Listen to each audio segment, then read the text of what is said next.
जीव हमारी जाति है, मानव धर्म हमारा। हिंदू मुस्लिम सिख ईसाई धर्म नहीं कोई न्यारा।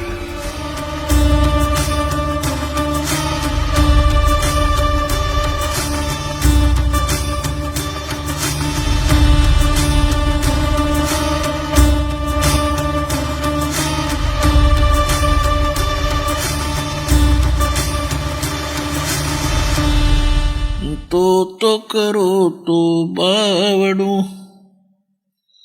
दूर दूर करो तो जाऊं, जो राखो तो ही रहूं, जो देवो सो खाऊं। परम पिता परमात्मा पूर्ण ब्रह्म सर्व सृष्टि के रचने वाले कबीर परमेश्वर जी की असीम रजा से आप परमात्मा की प्यारी आत्माएं सत्संग सुनने के लिए उपस्थित हुए।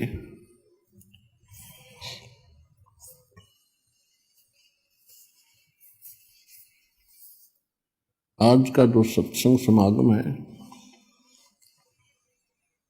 एक विशेष दिन के उपलक्ष्य में ये किया जा रहा है।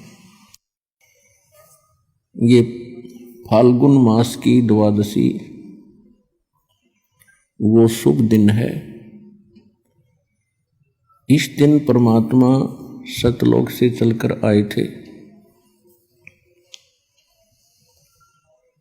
और अपनी प्रिय आत्मा आदरणीय गरीबदास साहिब जी गांव छुडानी जिला झज्जर हरियाणा वाले को ये खेतों में जंगल में मिले थे।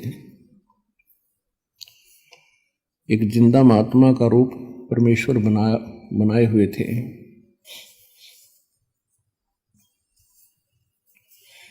इस दिन का एक विशेष महत्व ये है कि परमात्मा ने अपना एक ऐसा दृढ़ गवाह बनाया जिसने परमात्मा को देखा, परमात्मा के उस स्थान को देखा जिसके विषय में परमात्मा बहुत पहले से कहते आ रहे थे कि एक ऐसा स्थान है जहां कोई दुख नहीं, कोई रोग नहीं, कोई कष्ट नहीं, कोई टेंशन नहीं, किसी चीज का अभाव नहीं, वहां वृद्ध अवस्था नहीं, मृत्यु नहीं। लेकिन हमने जो अज्ञान ग्रहण कर रखा था उसके आधार से हम परमात्मा के उस विचारों पर, ज्ञान पर हम विश्वास नहीं कर पाते थे। तो फिर परमेश्वर ने अपने कुछ गवाह बनाए ताकि ये मेरी गवाही दे, आंखों देख कर प्रमाणित करें, जिस कारण से आने वाले समय में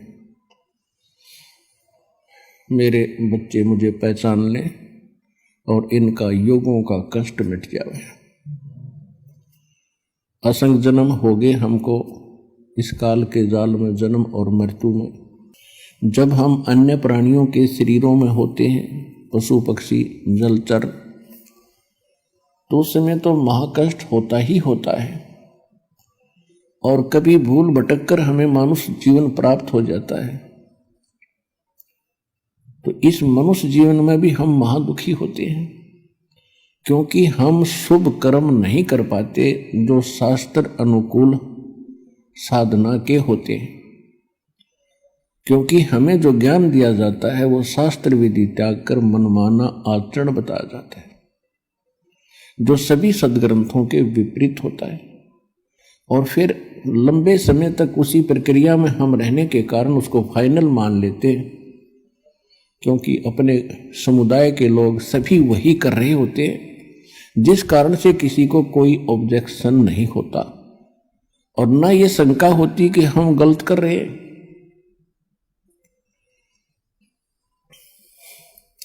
इस भूल को मिटाने के लिए परमात्मा स्वयं आते हैं। यहां पर दो शक्तियां काम कर रही हैं। एक तो असंख्य ब्रह्मांड का मालिक है कबीर भगवान, जिसको मुसलमान भाई अल्लाह अकबर कहते हैं। हम उसे कबीर साहिब कहते हैं। अल्लाह माने साहिब, अकबर माने कबीर, ये बोलने का अंतर है बस। अल्लाह कबीर, अल्लाहु अकबर, यानी साहिब कबीर, हम कबीर साहिब कहते हैं। इसको गॉड कबीर कहो। ये पूर्ण परमात्मा है, ये हमारा जनक है, हमारा पिता है। इसकी वचन शक्ति से हम सभी उत्पन्न हुए हैं। वो हमारे लिए दुखी रहते हैं कि किसी ना किसी तरह इन भोली आत्माओं को उस स्थान का पता लग जा जहाँ ये रहा करते थे, सुखी थे, कोई कुछ कष्ट नहीं था, कोई मृत्यु नहीं थी, वृद्धावस्था नहीं थी और किसी चीज की कमी नहीं थी। और यहां दूसरी शक्ति है जिसके अंतर्गत हम फंसे हुए हैं। यहां ये ब्रह्म है, सरपुरुष है, इसको ज्योत स्वरूपी निरंजन काल भी कहते हैं। इस काल ने एक ऐसा भयंकर जाल बना रखा है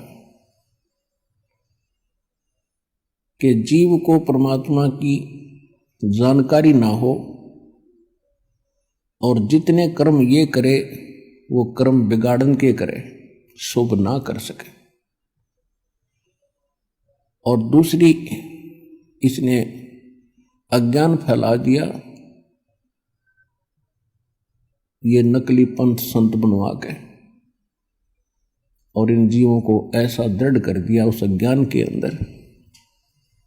जब परमात्मा स्वयं भी आते हैं तो भी हम परमात्मा के उन वचनों पर विश्वास नहीं करते थे। इसलिए परमेश्वर कबीर जी ने अब एक विकल्प खोजा। उन्होंने अपने गवाह तैयार किए कि ताकि ये मुझे पहचाने और मेरे स्थान को जाने, फिर अपने बहन भाइयों को ये आंखों देखा ज्ञान सुनावे। जब हम आंखों देख लेते हैं किसी वस्तु को, फिर हम दृढ़ता के साथ कहते हैं, फिर हम विचलित नहीं हो सकते। और यही कारण रहा कि जिन महापुरुषों को परमेश्वर आकर मिले, जो अपने उन्होंने एक साक्ष्य तैयार किया, साक्षी तैयार किए, उन्होंने फिर सारा संसार एक तरफ और वो अकेले एक तरफ रहे, क्योंकि वो भगवान से मिल चुके थे, परमात्मा को देख चुके थे।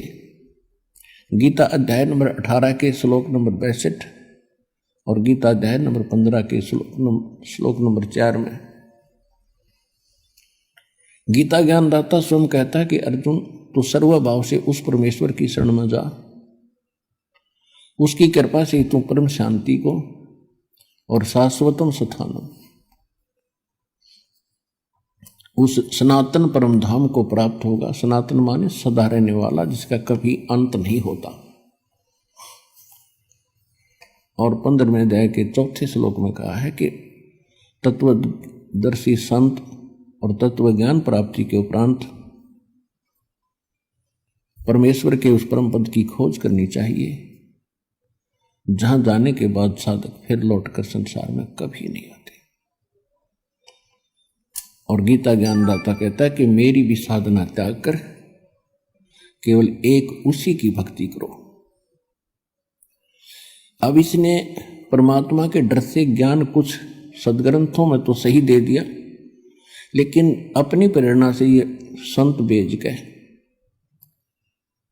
आचार्य और शंकराचार्य भेज गए।